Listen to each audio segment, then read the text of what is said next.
So in the Life Path of Souls videos, there were some things that I want to correct and clarify, because when I do my videos, the only way I can do them is when I just let it all flow, and there is no policing of my mind. There's no like checking in, like double checking everything, referring, is this correct, is this correct. I just have to just let it flow as it comes. And that's also why I could make a whole video of when I made that whole video, well, it's actually a series of 4, but in the first, like in one of the videos, or a series of 3, I don't know, can demons be fed by ecstasy or something like that? And the conclusion is no, and of course also why not. But there's one entire video where I am going through the process of my mind, allowing my mind to wonder about it, and then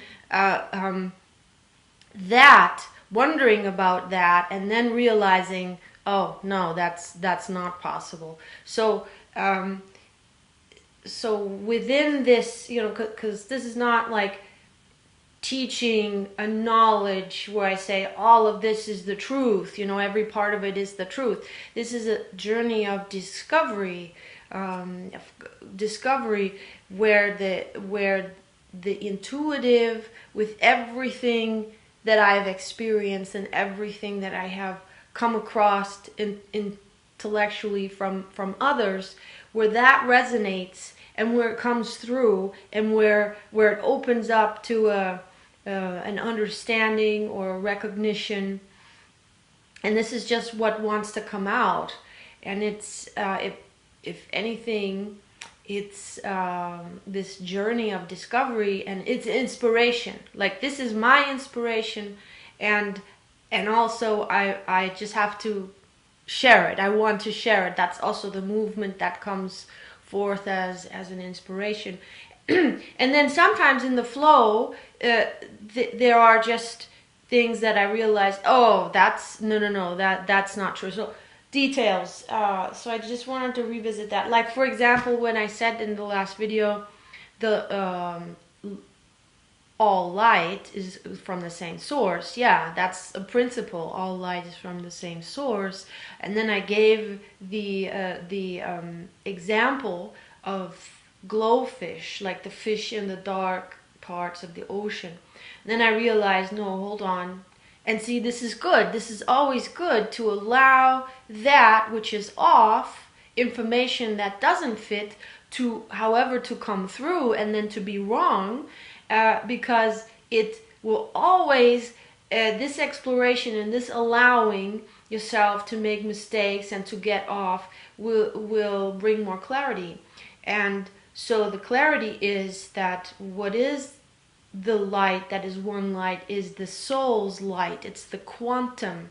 It's the light that we call life force, that I would call life power, that I call the living beings, the living entities. They all have light at their core. That's their quantum. That's the God spark that's on its journey away from source back to source. And some go on the journey away from source back to source this way, and some go on the journey away from source back to source all that way.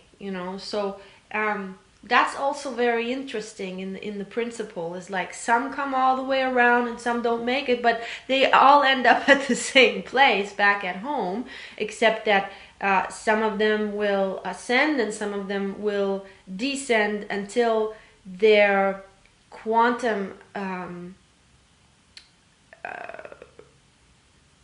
extinguishes or runs out.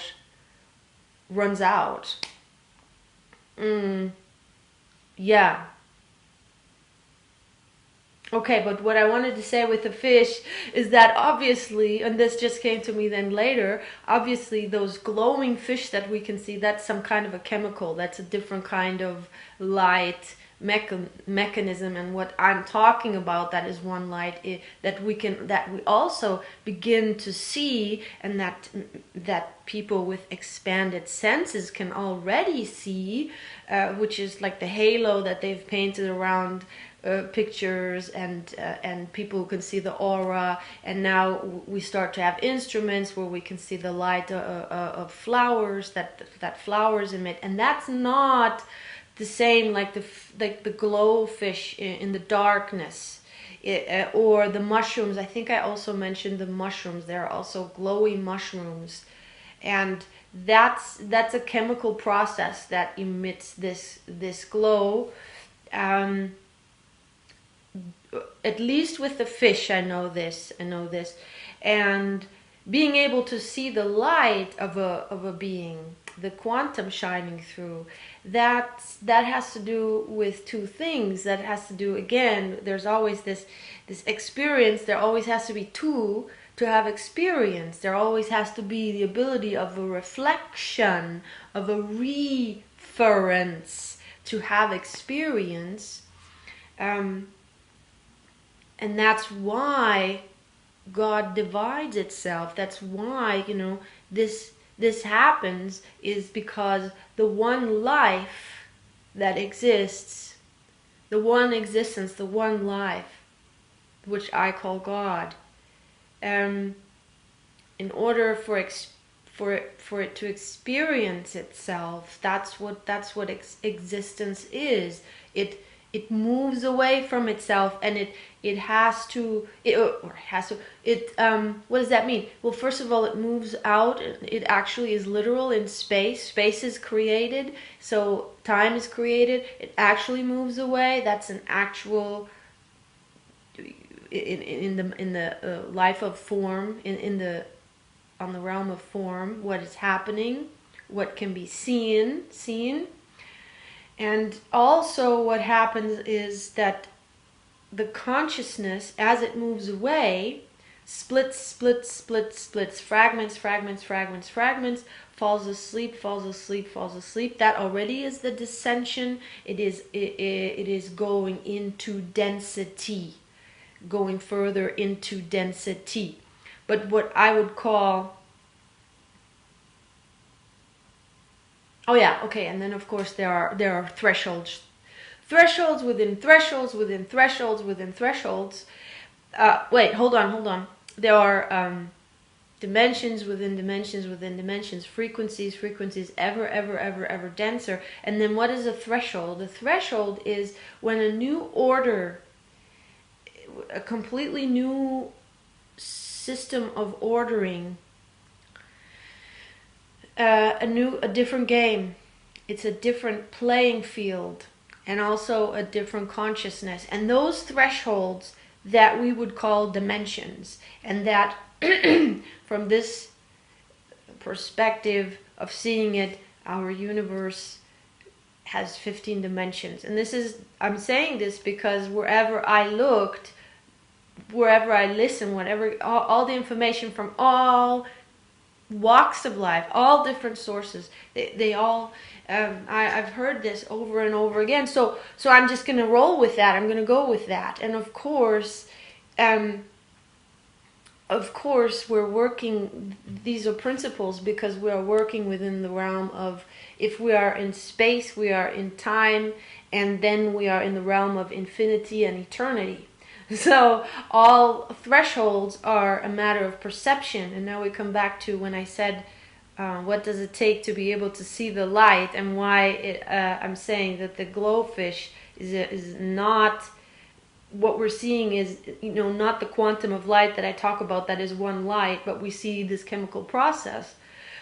to see the quantum shine through, and the light within living organisms, it takes two things to come together. It takes two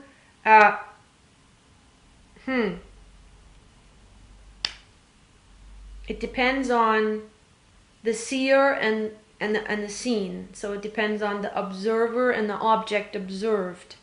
So the object observed has to be at a certain level of density so that a certain amount of light shines through the density of its body. And then the observer has to be a match to that, has to also have the same. No, I don't know about the same, but it has to also be able to perceive that, and to be able for the eyes. Okay, so for the actual organic part of the body, for the eyes to see this light, because the organic body, the physical body, is a densification of the soul. And through the DNA, the soul is the life that works its way through, and depending on where the soul is at, how awake it is. That's the thing. And what does that mean, how awake it is? How conscious it is, how expanded the consciousness is, which at the same time means how aware it is of itself. So that's the awareness that goes within, that goes inside. See, this is the physical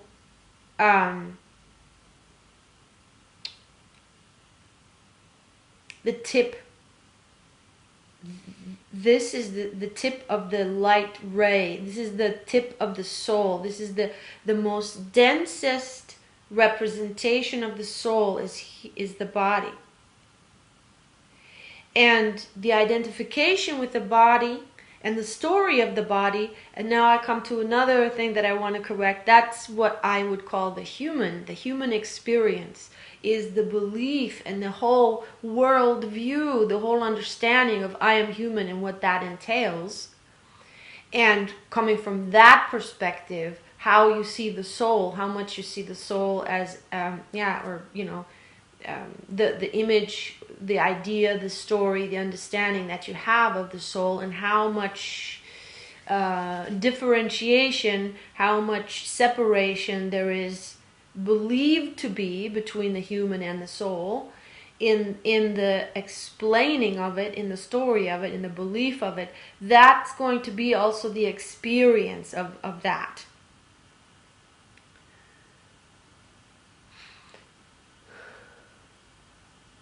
Okay, wait, going back to the light.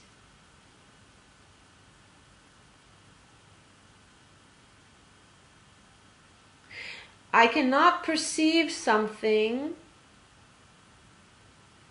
in the material world that I have not yet perceived within, that is not available to me within. So the consciousness where I come from is, so the frequency of consciousness, or the degree of consciousness, the degree of expansion of consciousness, it also has to do with intelligence that is connected to the heart,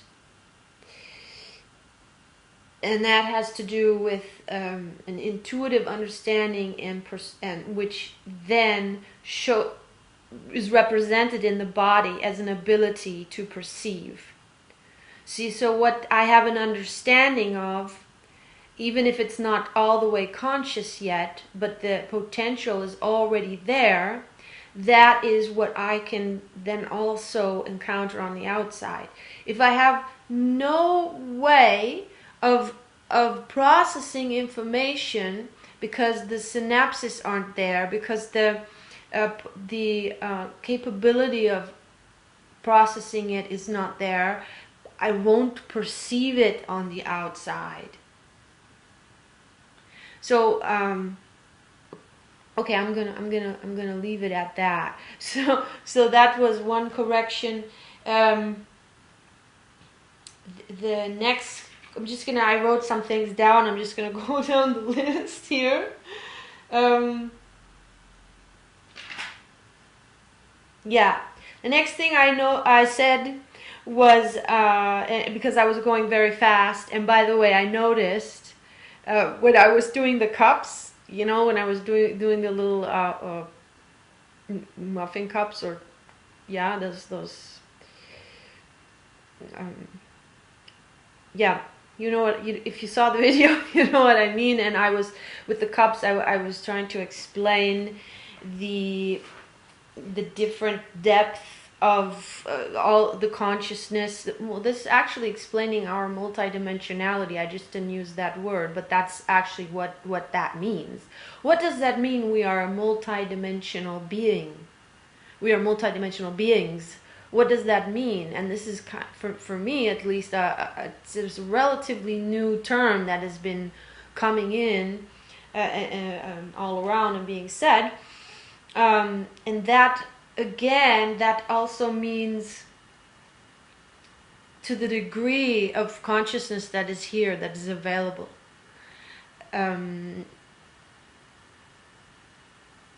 That's also the degree to which we are aware of our soul to the respective depth. So if we go to the degree, like let's say one step deep, we're at the consciousness of the individual soul. Okay, the individual soul. Set aside that maybe there is such a thing as twin souls. You know, that's another concept that I don't know enough about. Because the information I got has not been has been very, very different. So it's pointing to something, but it's not clear yet. So I'm going to leave that completely out at this point and just go with what does come through like a clear signal, because it's been just it matches, it resonates no matter where I've been looking. That's what it has been pointing to this.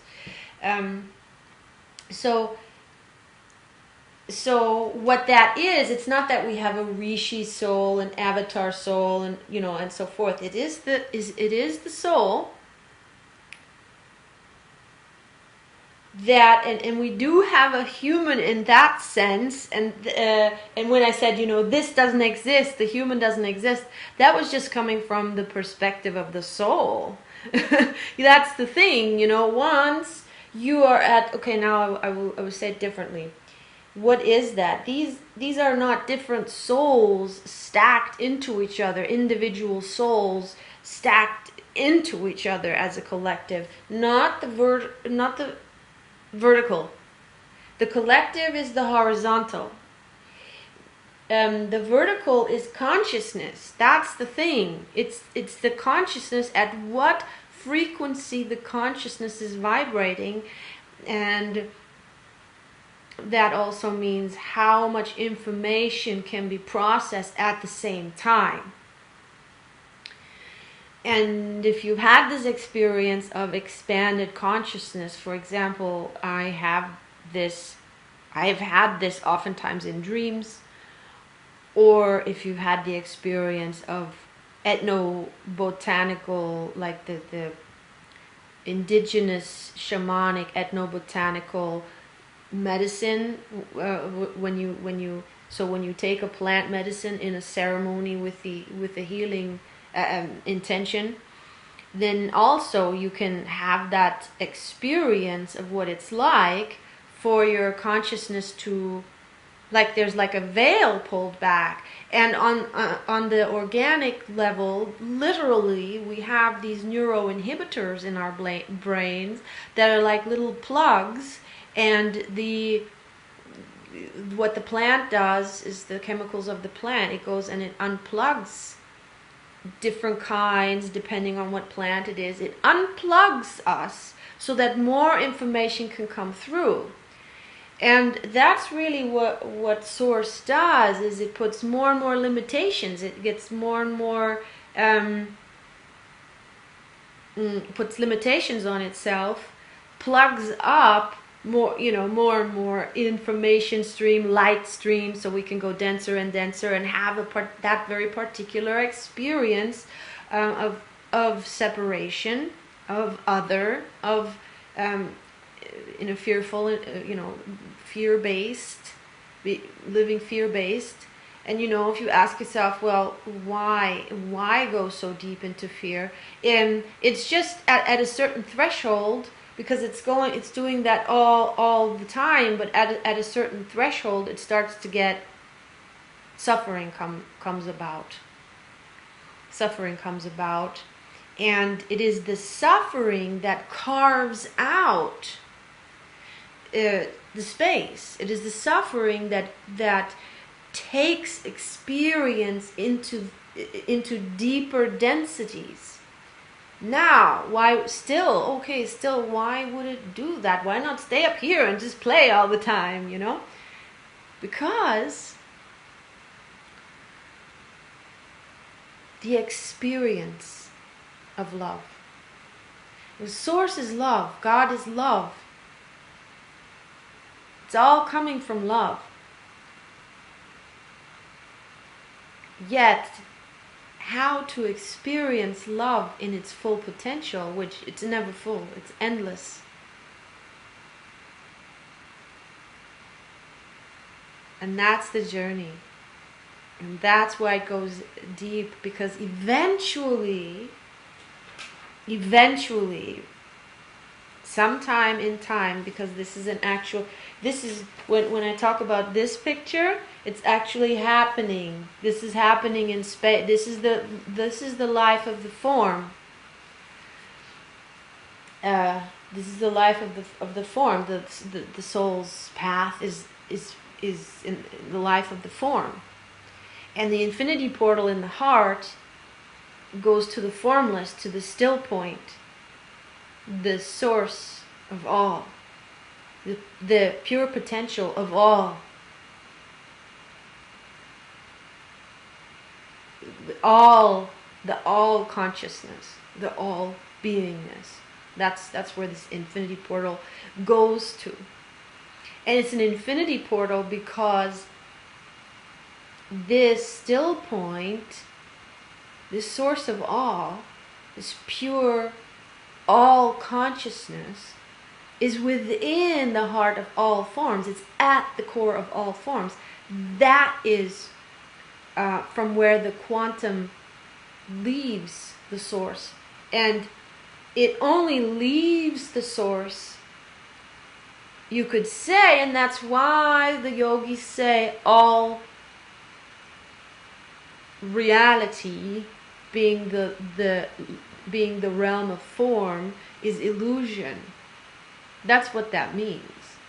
But at the same time, it's as real as it gets. It's all we have. That's at the same time. That's what that means.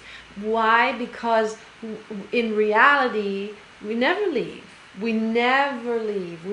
How can we leave who we are?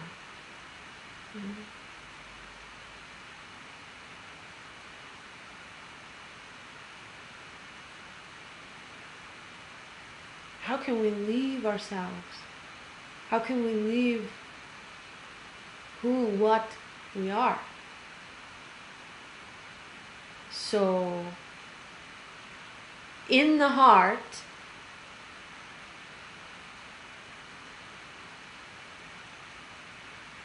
at our core, we never leave. We're always connected. We are always that. We are always... That is who and what we are.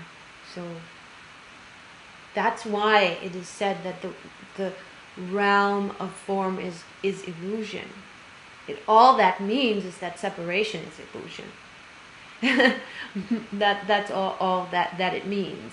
And of course, you can say all the objects are separate, and that's not an illusion. No, of course not.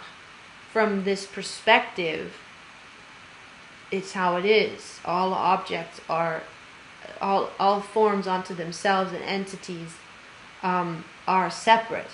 Even those where you can literally see, like in nature, you can see how all the energy streams between all the plants and plant life and between animals, and you can even see it. You could even see it from a certain perspective and density. How our energies are human on the human level or humanoid level. That also the energies are. Ow. I've been holding this for so long. The energies are connected. Yes, and what I wanted to say eventually, okay, I have to leave this open like this. Yeah. Okay. Yeah. Eventually, everything that has moved away from the light dissolves back into the light. And that's what they say, the in-breath of God and the out-breath of God. And that's like within the eternity. It's like the out-breath of God, and there it goes, there they go, all the souls, all the soul streams, all the soul streams, all the soul streams. Some come back this way, others come back that way. The out-breath. And then, at the end of time, there's the in-breath, and everything comes back home. And the thing is, this happens at the same time, because every single one is on their own journey. So, as there are some moving away, there are others moving back. There are the small cycles and the huge and the big cycles. I didn't even want to get into that. So I just wanted to clarify that there is not the individual soul, and then an individual monad soul, an individual avatar soul, an individual rishi soul. This is all within the body that a being has, depending on into what density it has gone with its consciousness, and then respectively with its form. Is the form always represents the level of consciousness.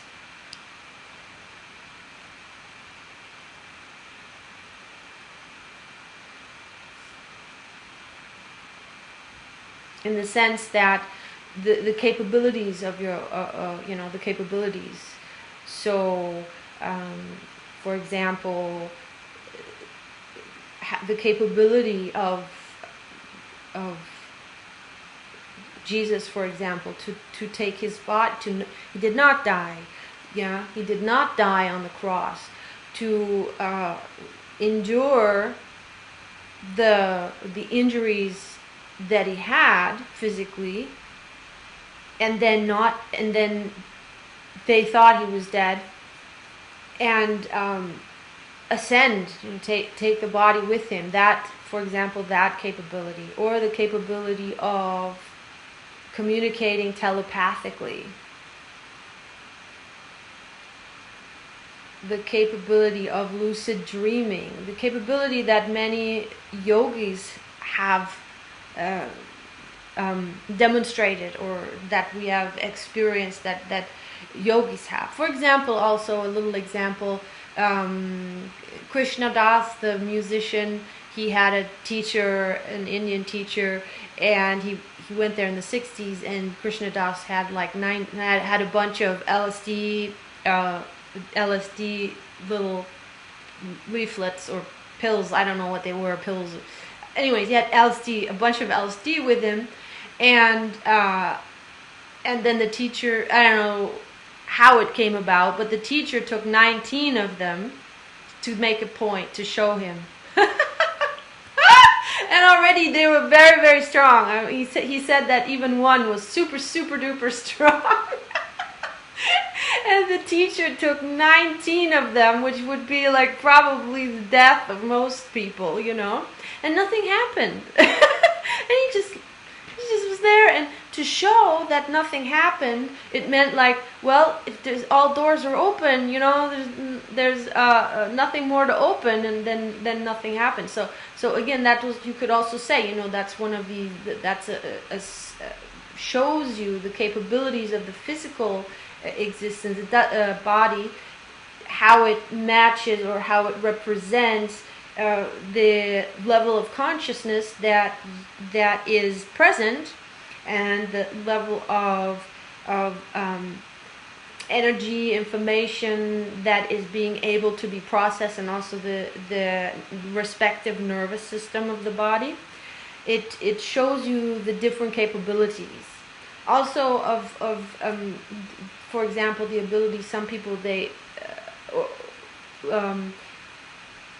Jesus, for example, who you know who could heal miraculously also other people. And then I've also heard of people being able to intake poisons, and then the body will, you know, which would kill others, and then the body will be able to transmute it. Or also, again, a lot of the rishis, they don't eat at all. You know, there are people that, but this, now I have to say, this is, as the entire collective, because the entire planet is shifting into a much lighter sector of the universe, with much more light influx coming, and so the entire planet is raising its has been and has already passed a threshold into a higher dimension. Of course, it happens gradually, relative gradually. It has been happening super duper gradually, and that's the thing. And then it goes exponential, as you know, as everything, gradual, and then at some point it gets exponential. This can be measured, by the way, by the Schumann resonance. The Schumann resonance is measured in hertz, and it's the heartbeat of the planet.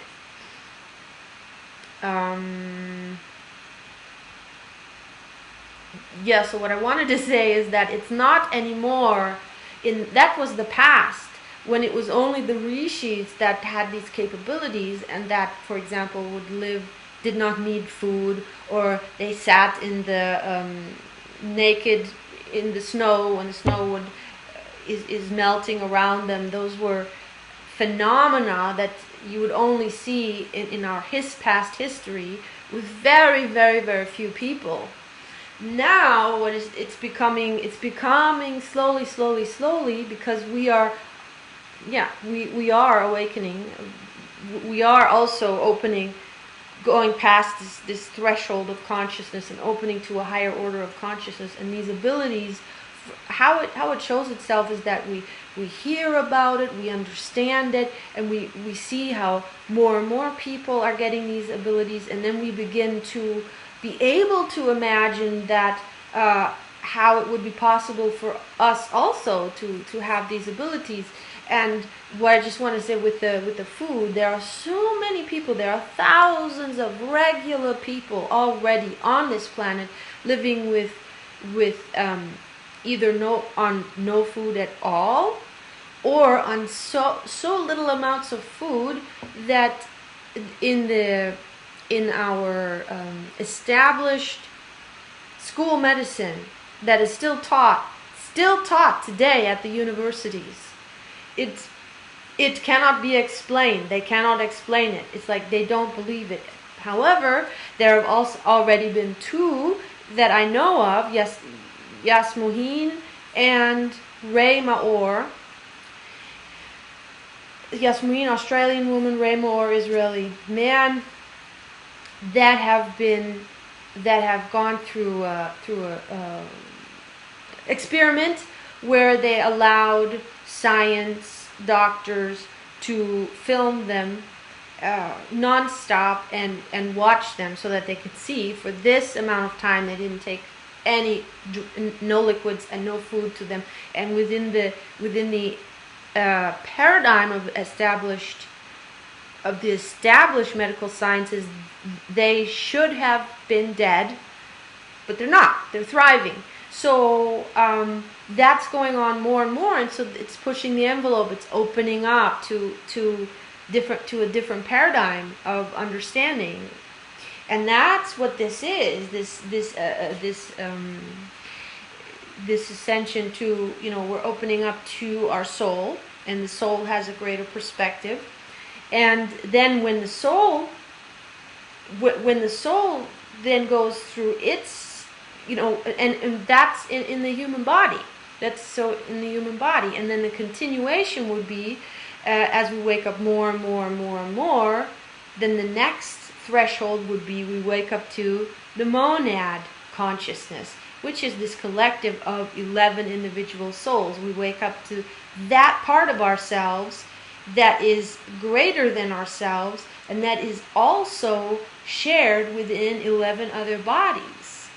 That's how it works. It's like a greater consciousness that is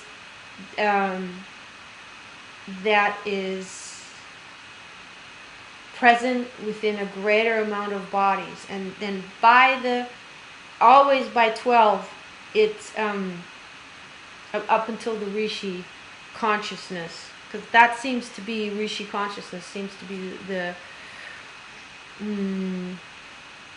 maybe full enlightenment, or so within a human or humanoid physicality within this universe. That's how it seems to be.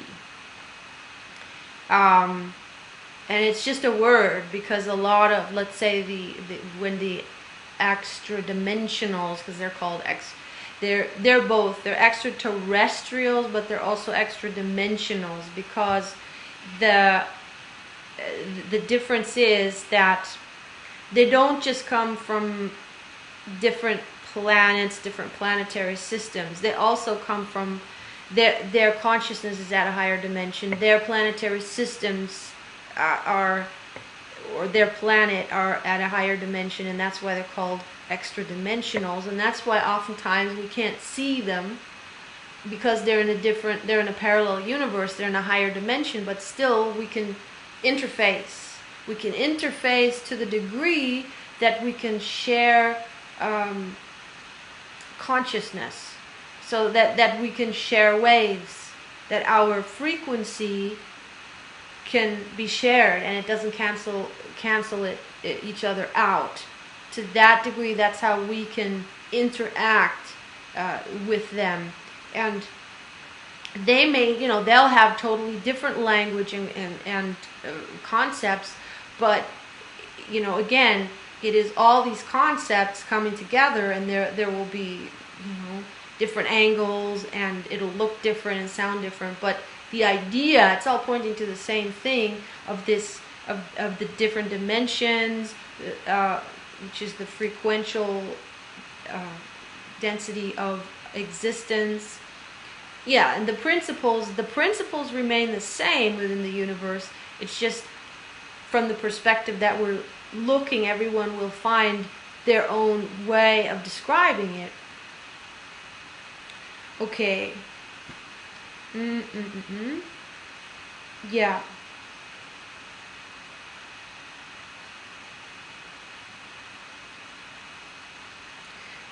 Then I also said in one video that I don't know if it's a faster or a slower spin, and I actually do know that. And in that moment I also realized it, but I had to stay in the flow. And what it was that came in, why I said that, because it has to do with the waves. Because the faster the spin, the higher the consciousness, the higher the frequency, the higher the dimensionality, the more information can be processed, the broader the scope, the broader the perspective, the deeper the depth of experience and of understanding. That all has to do with the spin of the atoms. The spin of the atoms. And what is it that spins within the atoms? The toroidal field. It's the star tetrahedral Merkaba within the toroidal field that spins, and there we have the top spin and the bottom spin in opposite directions. The velocity of that spin defines the frequency at which that atom is vibrating at, and where it is a shareable, where it can interface. That's also the from the one that is seeing. It depends if an atom is spinning so fast and vibrating so high that it's without your range of bandwidth of perception, then you can't see it. And that's why, for example, when soul leaves the body, we can't see them anymore. We can't see those beings anymore, even though they're still there. But they can come to us in our dreams, because in our dreams, we have the capability to wake up to our soul, because those programs that keep us in the human density of consciousness, in the identification as a human being, in the identification with our story. So that magnetism, because it's always electric and magnetic, it's that field of electromagnetism that holds frequencies, waves in place. And as we sleep at a certain brainwave level, there's different, I don't know them now, alpha, delta, gamma, beta, I don't know, waves and brain waves. At a certain depth, that is asleep. Those waves collapse. And that's why also when that happens collectively, which is in general 4 o'clock at night, three or between 3 and 4 o'clock at night, wherever it's night, or wherever it is, 3 and 4 o'clock at night, in that area, most people are at the deepest sleep, and so the densest tip of the iceberg, or tip of the sun ray consciousness, human consciousness, is asleep, and then that's when the soul is less distorted. So the soul can then also, at that point, is a good time, or there is then that opportunity or that availability for our ancestors or family members or friends, beings that have passed on, left their body, to have to interface with us, to have a shareable wave where there is not distortion waves that cancels it out, so the information is not coming through. And I've had this many times, this experience, and they just show up in the middle of a dream, and instantly I'm awake, and I know this is, I know it's not a dream. And in the beginning, oftentimes it was that I immediately woke up, because it's similar to when I wake up in a dream. There is this euphoria. Euphoria means like it's so wonderful, it's so exciting, it's like a miracle. It's experienced as a miracle, and then the waking up happens. Why that exactly happens, I don't want to get into it now. I mean, waking up, I mean like of the body, not in the dream. But that is the ability, it's like to the ability that you can stay awake, or that you can wake up within the dream and stay conscious within the dream. That goes also is a representation of your ability to stay awake in the waking life, because the principles of the dream world are exactly the same as the waking life. It's just on a different it's on a different dimension. It's the experience of the soul.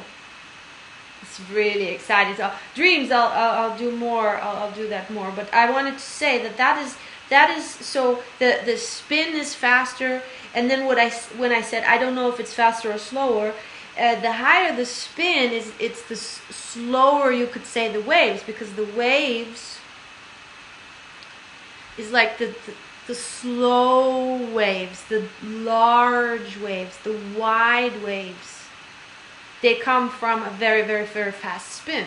That's relative. So relative to the faster the spin, the slower the wave, or the wider the wave. For example, the tsunami wave is the highest wave. It's super slow. Like if you have that image from The Perfect Storm, how that tsunami wave gathers, it's, small waves, they gather much, they're like the smaller the wave, the pulse is like this.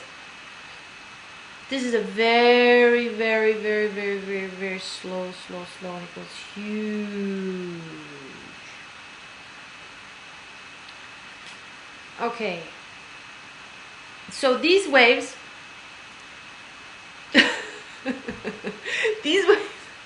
they're like more stressful, and that's that's when the spin is slower. That's when the frequency is lower. And when the frequency is high, and that's why the higher frequencies, they're so much more relaxed, yeah. And the lower frequencies, there's more fear and there's more anxiety, and yeah. Okay, that, now thinking about this, it doesn't really make sense with the heartbeat of the Earth speeding up, but that's another, that's again, it's just a matter of getting more clear on that. It doesn't mean that it's wrong. It's just I still need a greater understanding of that. Okay, what else was there?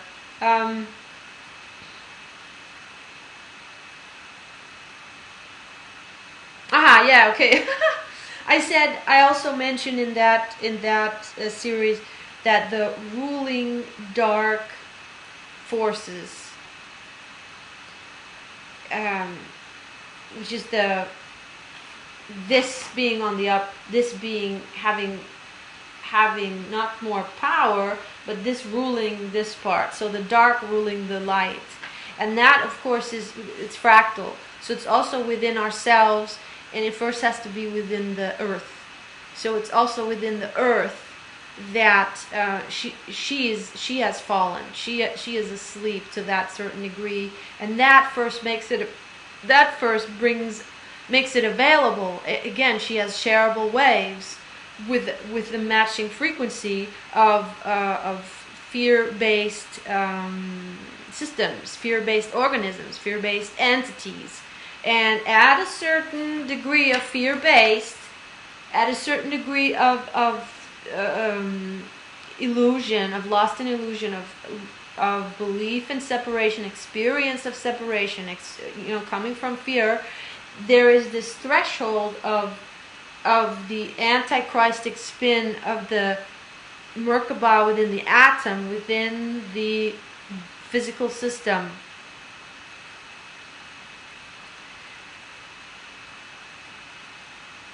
And the physical systems, the soul is also a physicality. It's just vibrating it's also informed and informed, just vibrating at a higher frequency. And that is that even when the body is left, and it can be that the soul already fell into the antichristic spin, and that would be then what we call demons. Demonic soul. And a ghost is not the same thing as a demon. A ghost is not lost yet. They can still be liberated. They still have the potential to. They're just they're lost on their way, but they still can come back. They can be liberated. They still have the potential. That doesn't mean they are fallen entities. Okay, what did I want to say? So ruling elite. So that means that there's a certain amount of what does that mean? The dark forces are on the up. Is that the shadow of the earth, the earth when it fell, that organism fell, it made it available, because there's then this huge shadow, there's this huge part that is asleep through the trauma, that is unconscious, and that is in fear, through trauma, in fear, so it's unconscious, it believes in the separation, and it's in pain, and that is a match to those other beings that are living from, that are 51% plus, living also in their organisms, having these waves, and also then the fallen entities, because the fallen entities, that's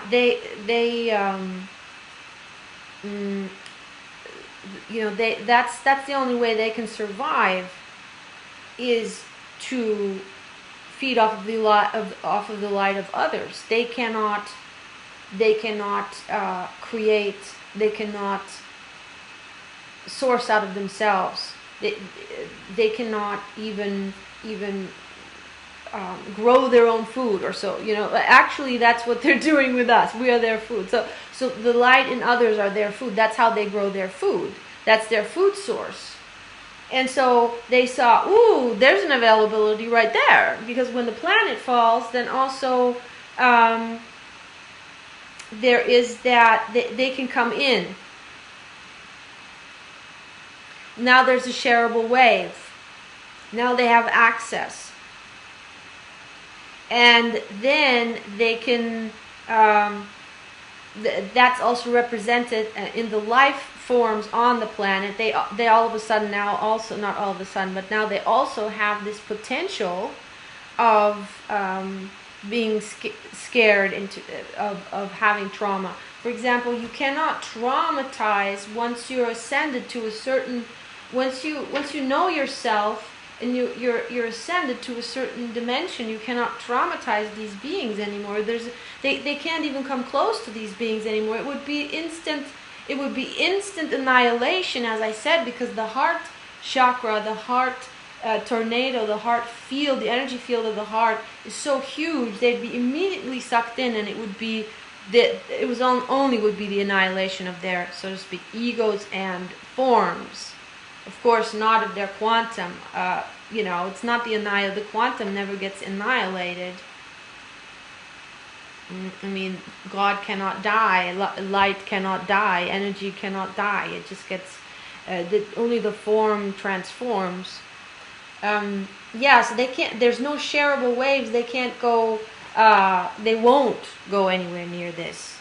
And even if they have the potential, these beings up here, to somehow, because to a certain degree they do have the ability, we all have the ability to go into denser realms without losing, however, without going asleep, without losing our consciousness. That's the challenge. And these beings can do that also to a certain degree, but then only for a certain amount of time they can hold that. However, they will run away. They won't go anywhere near here.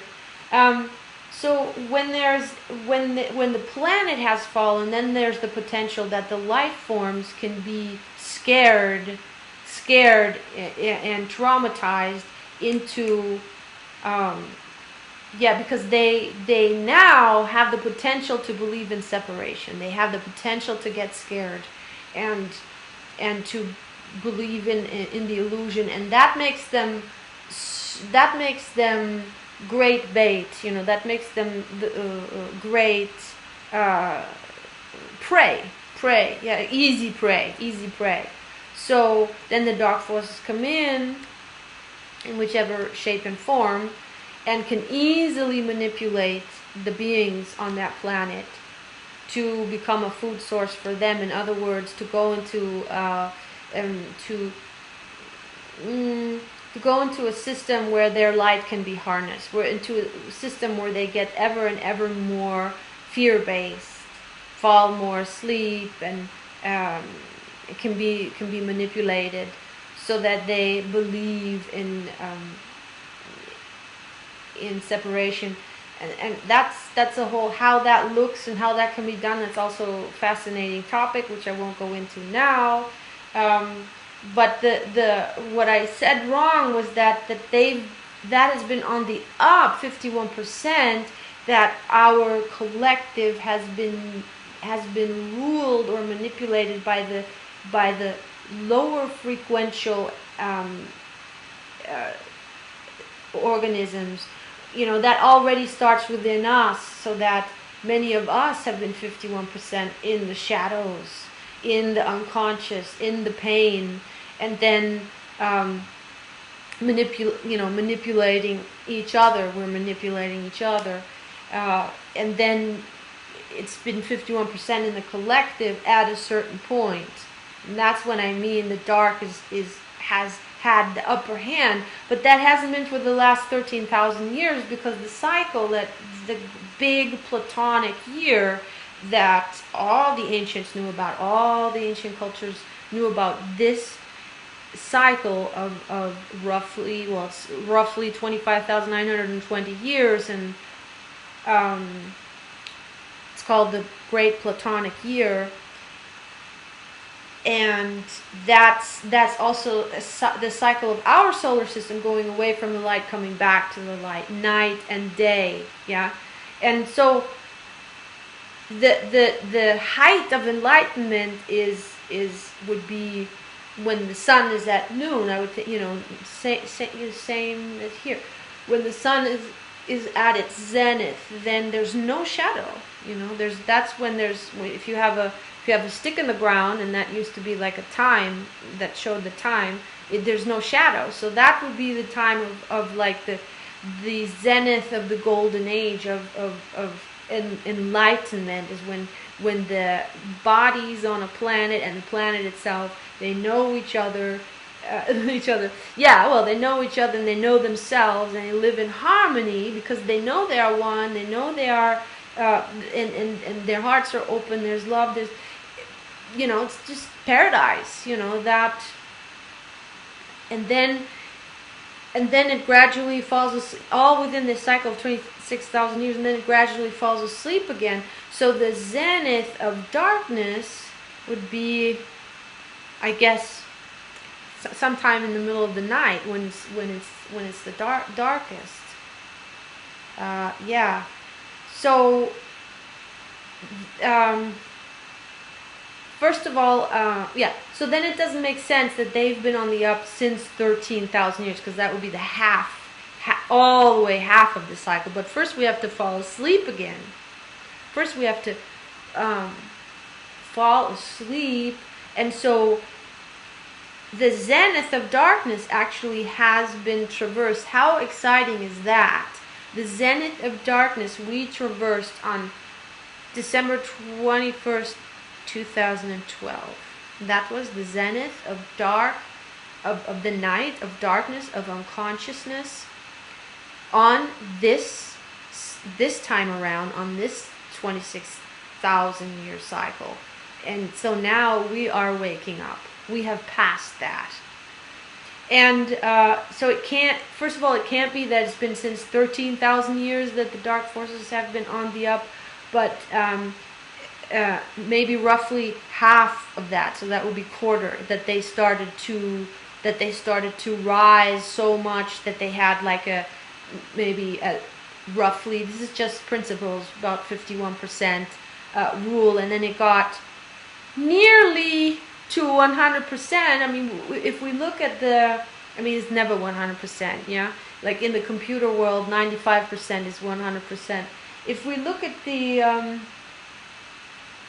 world, there is, this is the information I got, is that there is not a single organism that has not been affected by modern society, which is in other words the division between ourselves and our souls, division between ourselves and nature, all within believing, all within understanding, all within perception, and then within our life cultures, within the way we live against ourselves. You know, the way we do, the way we the Western society, the modern society, and modern science. You know, modern science also is based on a mechanical universe, which is soulless, which is absolutely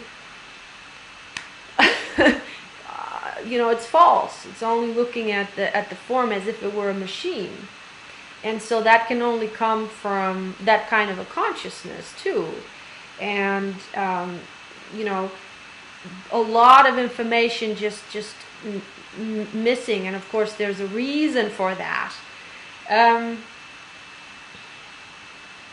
Because once we start to know ourselves, then the food source runs out for the other guys, and if the other guys are on the up, that's what I mean, is that the manipulation has gone to every corner of the world, even though there are still those places where it's less, and still those places where fairly original life is still happening, but it has been affected.